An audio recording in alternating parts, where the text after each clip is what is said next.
Praise the lord. ఈ దిన జీవవాకు కీర్తనల గ్రంథదానం 123 అధ్యాయం 1 నుండి 4 వచనములు. ఆకాశమందు ఆసీనుడైన వాడా, నీ తట్టు నా కన్నులెత్తుచున్నాను. దాసుల కన్నులు తమ యజమానుని చేతితట్టును, దాసి కన్నులు తమ యజమానురాలి చేతితట్టును చూచున్నట్లు మన దేవుడైన యెహోవా మనల్ని కరుణించు వరకు మన కన్నులు ఆయన తట్టు చూచున్నవి. యెహోవా, మేము అధిక తిరస్కారం పాలైతిమి. అహంకారుల నిందయు గర్విష్ఠుల తిరస్కారమును మా మీదికి అధికముగా వచ్చి ఉన్నవి. మమ్మను కరుణింపుము. హల్లెలూయా. ప్రియమైన దేవుని కుమారుడా, కుమార్తె, ఆకాశమందు ఆసీనుడైన వాడా, నీ తట్టు నా కన్నులెత్తుచున్నాను అని ఈ కీర్తన మొదటి వచనం ప్రారంభమవుతుంది. 120 నుండి మొదలైన యాత్రా కీర్తనలో భావం మెల్లమెల్లగా పైకి ఎక్కిపోతున్న రీతిలో ఉంది. 120 కీర్తనలో రచయిత చుట్టూ విచారకరమైన పరిస్థితులు చూశాడు. 121లో అతడు యెరూషలేము చుట్టూ ఉన్న కొండల వైపు తలెత్తి చూశాడు. 122లో అతడు నగరంలో నిలబడి దాన్ని చూచి ఆనందిస్తూ, మెచ్చుకుంటూ, స్తుతిస్తూ ఉన్నాడు. ఇప్పుడు మరింత పైకి చూస్తున్నాడు. దేవుడు యెరూషలేములో తన ప్రజలతో ఉన్నాడు, కానీ ఆయన సింహాసనం పరలోకంలో ఉంది. అక్కడి నుంచి ఆయన భూమిని, సకల విశ్వాన్ని పరిపాలిస్తున్నాడు. మనం కూడా మన దృష్టి అక్కడే నిలిపితే ఆధ్యాత్మిక జీవితంలో పైకి ఎక్కిపోతాం. అపోస్తుడైన పౌలు కొలస్సీలకు రాసిన పత్రిక 3వ అధ్యాయం 1వ వచనంలో, మీరు క్రీస్తుతో కూడా లేపబడిన వారైతే పైనున్న వాటిని వెదుకుడి, అక్కడ క్రీస్తు దేవుని కుడిపార్శ్వమందు కూర్చుని ఉన్నాడు. పైనున్న వాటి మీదనే కాని భూ సంబంధన వాటి మీద మనసు పెట్టుకొనకుడి అని రాయబడి ఉన్నది. విశ్వాసులు తమ ప్రభువైన క్రీస్తులో చనిపోయారు, ఆయనతో సజీవంగా లేపబడ్డారు. నమ్మకం ద్వారా ఆయన స్వీకరించి తిరిగి కొత్తగా జన్మించినప్పుడు ఇది వారికి ఒక సజీవ అనుభవం అయింది. క్రీస్తు దేవుని కుడివైపున ఉన్నాడు కాబట్టి ప్రతి విశ్వాసి తలంపులు, కోరికలు ఆ స్థలం మీదే ఉండాలి. ఆయనకు తగిన జీవితం గడిపేందుకు ఇదొక్కటే మార్గం. డబ్బు, ఆస్తి, ప్రతిష్ట, పేరు ప్రఖ్యాతలు, శరీరాశలను తృప్తిపరచుకోవడం ఇవి విశ్వాసికి తగినవి కావు. వీటి మీద కోరిక, ఇష్టం ఉంటే అది నాశనానికి తీసుకెళ్తుంది. అది విశాల మార్గం. ఎరుకు ద్వారంలో ప్రవేశించండి, నాశనానికి దారి తీసే ద్వారం వెడల్పు, దారి విశాలం. ఆ ద్వారంలో చాలా మంది ప్రవేశిస్తారు అని మత్తయి సువార్త 7వ అధ్యాయం 13వ వచనంలో యేసయ్య చెప్పారు. కాబట్టి మనం మన ప్రతి అవసరం కొరకు ప్రభు వైపు చూడాలి. యెహోలోక సంబంధమైన వాటికంటే శ్రేష్టమైన వాటిని ప్రభు మనకిస్తాడు. ఈ కీర్తన 2వ వచనంలో, మన దేవుడైన యెహోవా మనలను కరుణించు వరకు మన కన్నులు ఆయన తట్టు చూచుచున్నవి అని కీర్తనకాడు అంటున్నాడు. పరలోక దేవునికి కీర్తనకాడు సమ్మతితో సేవ చేసే దాసుడు. మనం కూడా అలాగే ఉండాలి. ఈ ప్రపంచం పరిపాలన, తన సొంత పరిస్థితులు కూడా కీర్తనకాడు దేవునికి విడిచిపెట్టాడు. దేవుని ప్రజలు కరుణ కోసం, తమ పరిస్థితులు చక్కబడడం కోసం కేవలం దేవుని మీదనే ఆధారపడే సంగతిని సుందరమైన, అర్థవంతమైన భాషలో వెల్లడి చేస్తున్నాడు. మనం ఎల్లప్పుడూ వినయ విధేయతలతో, నమ్మికతో, శ్రద్ధగా దేవుని వైపుకే చూస్తూ ఉండాలి. 3 మరియు 4 వచనాలను గమనిస్తే అహంకారులు, గర్విష్ఠులు చేస్తున్న నింద మరియు తిరస్కారం వలన కీర్తనకాడు ఎంతగా బాధపడుతున్నాడో అర్థం చేసుకోగలం. అయితే ఆ పరిస్థితిలో కీర్తనకాడు వారితో పోరాడక దేవుని దయ కొరకు ప్రార్థన చేస్తున్నారు. సామెతల గ్రంథం 6వ అధ్యాయం 16 నుండి 19 వచనం ప్రకారం ఈ 2 రకాల వాళ్ళు కూడా దేవునికి అసహ్యం. జాగ్రత్త.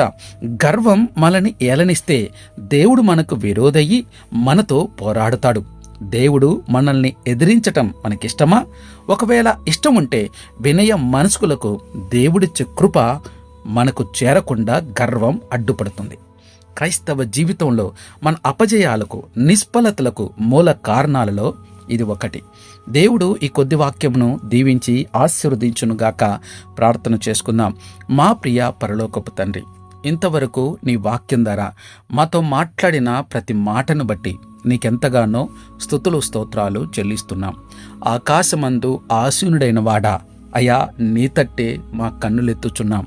మాకు సహాయం ఎక్కడి నుంచి వస్తుంది? అయ్యా తండ్రినైనా, ఇదిగో నీ వైపు చూస్తేనే వస్తుంది. లోకంలో ఉన్న వేటి మీద ఆధారపడ్డామా అది మాకు నష్టమే తప్ప మేలు కాదు. అదంతయు కూడా వ్యర్థమే. కానీ నీ వైపు చూసినప్పుడు అయ్యా మా ప్రతి అవసరతలను తీర్చే దేవుడుగా నువ్వు ఉంటున్నావు తండ్రి. అరణ్యంలో ఇశ్రాయేలు ప్రజలకు ఆకలి వేసినప్పుడు అయ్యా తన చుట్టూ తినటానికి ఏమీ దొరకనప్పుడు ఆకాశం నుండి మన్నాను కురిపించి వారి ఆకలిని తీర్చిన దేవుడు. అయ్యా తండ్రి ఎడారి లాంటి ప్రదేశంలో అయ్యా తాగడానికి నీళ్ళు లేకపోతే బండను చీల్చి నీళ్ళిచ్చిన దేవుడు. అయ్యా తండ్రి నీ మీద ఆధారపడితే ఏ పరిస్థితులైనా సరే, ఎటువంటి వ్యతిరేక పరిస్థితులైనా సరే అయ్యా తండ్రి అవి వాటిని మాకు మేలుకరంగా మార్చే దేవుడు. అవును ప్రభా తండ్రి, దాసుడు తన యజమాని వైపు చూసినట్టుగా, దాసి తన యజమానురాలు వైపు చూసినట్టుగా మేము కూడా నైనా మా యొక్క తండ్రినైనా తండ్రి యజమానుడైనట్టు నీ వైపు ఒక దాసులంగా మేము చూడాలి తండ్రి. మా అవసరతలు అన్నీ కూడా తీర్చువాడువు నీవే. లోకంలో ఉన్న మనుషులు నమ్ముకునుట వ్యర్థమే, రాజులు నమ్ముకునుట వ్యర్థమే, అధికారులు నమ్ముకునుట వ్యర్థమే. నీ వైపు చూసి అయ్యా మాకు సహాయం చేయి అని ప్రార్థన చేస్తే తప్పకుండా మాకు జవాబిచ్చి ఆదుకుంటావు. దేవా నీకు వందనాలు, స్తోత్రములు ప్రభా. మా మీదికినైనా తిరస్కారాలు తండ్రినైనా, నిందలు అయ్యా తండ్రినైనా ఏవి వచ్చినప్పటికీ అయ్యా తండ్రినైనా ఇదిగో అహంకారు, గర్విష్ఠులు, లోకస్తులు మా మీదకి ఎన్ని తీసుకొని వచ్చినా నువ్వు మాకు తోడుగా ఉండగా మమ్మల్ని ఏవి చెయ్యవు. ఎందుకంటే మేము నీ కరుణ మీద ఆధారపడి ఉన్నాం కాబట్టి నీ దయ కొరకు ప్రార్థన చేస్తున్నాం. మా పరిస్థితులన్నిటిని కూడా తండ్రి మీరు అర్థం చేసుకునే దేవుడు. అందుకే ఈ భూమి మీదకి మానవుడిగా నువ్వు వచ్చావు. మానవుడిగా మా అవసరతలేంటో నీకు తెలుసు, మా బాధలేంటో నీకు తెలుసునైనా. కాబట్టి దేవునిగా, సర్వశక్తిమంతుడిగా మా యొక్క ప్రతి అవసరతలో మీరే తోడుండి నడిపించుమని అడుగుచున్నాం. దేవా నీకు వందనాలు, స్తోత్రములు తండ్రి. మేము బలహీనులమే, కానీ నీ నామాన్ని బట్టి అయ్యా నిన్ను బట్టి మేము బలవంతులుగా ఉంటున్నాం. అయ్యా లోకపరంగా మా బలాన్ని చూసుకున్నప్పుడు మేము బలహీనులమే, కానీ నిన్ను చూస్తే తండ్రి మేము బలవంతులుగా కనపడతాం. ఎందుకంటే నీకు అసాధ్యమైనదంటూ ఏది లేదు. చనిపోయిన శవాలను సైతం అయ్యా తండ్రి కొల్లుబట్టిన శవాలను సైతం జీవంతో నింపే దేవుడుగా నువ్వు ఉన్నప్పుడు మాకు ఏ భయము లేదు నాయనా. నీకు వందనాలు, స్తోత్రాలు. కాబట్టి అయ్యా తండ్రి నీయందు విశ్వాసమే తండ్రి మాలో ధైర్యాన్ని నింపుతుంది. కాబట్టి మాలో విశ్వాసాన్ని వృద్ధిపరచమని అడుగుచున్నాం, కృప చూపించమని అడుగుచున్నాం. ఎందరైతేనైనా ఈ ప్రార్థనలో ఏకీభవిస్తున్నారో వారి జీవితాలలోనైనా ఏ సమస్యలున్నాయో, ఏ కష్టాలున్నాయో, ఇరుకులున్నాయో, ఇబ్బందులున్నాయో, రోగాలు అన్నీ నీకు తెలుసునైనా. నానావిధ రోగముల చేత బాధపడుతున్న వారిని ముట్టి తాకి స్వస్థపరిచి నీ నామానికి మహిమ తెచ్చుకుని అడుగుచున్నాం. దయ్యముల చేత, దురాత్మల చేత పీడింపడుతున్న వారిని విడిపించండి.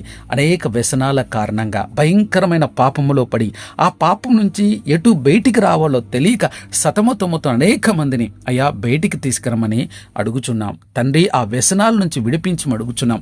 ఎంతో మందినైనా తాగుబోతులు మారుతున్నారు అయ్యా, తిరుగుబోతులు మారుతున్నారు, వ్యభిచారులు మారుతున్నారు అయ్యా, మోసగాళ్ళు మారుతున్నారు అయ్యా. కాబట్టి అయ్యా తండ్రి మార్చగలిగిన వాడు నీవే. కాబట్టి నీకు ప్రార్థన చేస్తున్నాం, సహాయం చేయండి దేవా. నీకు వందనాలు, స్తోత్రములు. అంతేకాదు ప్రభా తండ్రి నైనా సంఘమును, సంఘ కాపులను, సువార్థికులను పరిచయం చేస్తున్న వారిని నీ కృపాబలం, వాత్బలం చేత నింపి నడిపించండి. సాక్షులవుతున్న ఆత్మలకు శాంతి, సమాధానం, వారి కుటుంబాలకు ఆదరణ, నెమ్మదిని అనుగ్రహించమని ప్రార్థన చేస్తున్నాం తండ్రి. సహాయం చేయండి దేవా, కృప చూపించండి. అంతేకాకుండా కాళీ నాయకులు, గ్రామ నాయకులు, రాష్ట్ర నాయకులు, దేశ నాయకులు జ్ఞాపకం చేసుకొని చక్కని పరిపాలన అందించుటకు నీ పరలోకపు జ్ఞానంతో నింపమని అడుగుచూ ఉంటున్నాం దేవా. సహాయం చేయండి నైనా.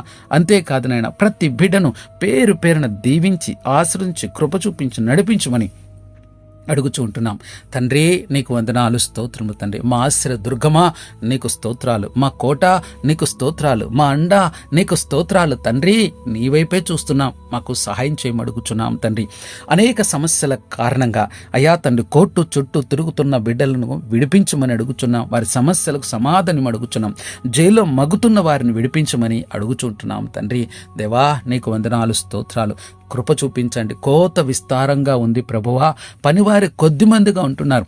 నిజమైన పనివారి నిమిత్తం మేము ప్రార్థన చేస్తున్నాం, సహాయం చేయండి నాయనా. నీకు వందనాలు, స్తోత్రములు తండ్రి. అంతేకాదు నాయనా, బిడ్డలు ప్రభా తండ్రి ఏ మానసిక ఒత్తిడిలో ఉంటున్నారు, ఇబ్బందులు ఉంటున్నారు, వారందరిని విడిపించండి. హాస్పిటల్లో రోగాలతో తండ్రి సతమతమవుతా రోగాల నుంచి బయటపడలేకున్నటువంటి జ్ఞాపకం చేసి అడుగుచున్నాం. అలాగే తండ్రి మరి కొత్త వైరస్ ప్రభా తండ్రి నైనా తండ్రి నిన్న చిన్నగా పాకుతుండగా అది మా దేశంలోకి ప్రభా తండ్రి రాకుండానట్లు, అది విజృంభించుకున్నట్టు అయ్యా మీరు కృప చూపించమని అడుగుచుంటున్నాం తండ్రి. నీకు వందనాలు, స్తోత్రములు తండ్రి. అయ్యా తండ్రి ఈ దినం జన్మదినాలు, వివాహ దినాలు జరుపుకున్న బిడ్డల యొక్క జీవితాల్లో మీరిచ్చిన నూతన దయాక్రీటాలను బట్టి నీకే స్తుతులు, స్తోత్రాలు చెల్లిస్తుంటున్నాం.